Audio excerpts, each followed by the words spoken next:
మావా PKL season 12 match 27లో Patna Pirates raider Ayan చేసిన చివరి రైడ్లో మిస్టేక్ వల్ల టైగా నిలిచి టై బ్రేకర్లో ఫలితం తేలాల్సిన మ్యాచ్లో ఒక పాయింట్ డిఫరెన్స్తో యూమంబా విజయం సాధించింది. నెక్స్ట్ మనం ఫుల్ టైం స్కోర్ వివరాలకు వస్తే యూమంబా 40 అండ్ పట్నా పైరేట్స్ 39.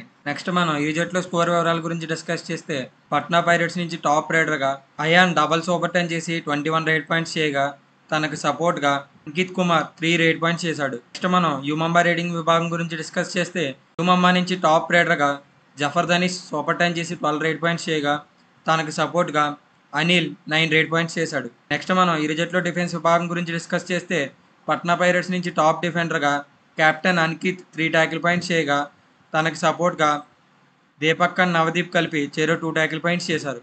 మనం యూమంబా డిఫెన్స్ విభాగం గురించి డిస్కస్ చేస్తే యూమంబా నుంచి top డిఫెండర్గా Vijay Kumar 4 tackle points చేయగా తనకు సపోర్ట్గా captain Sunil Kumar 2 tackle points చేశాడు.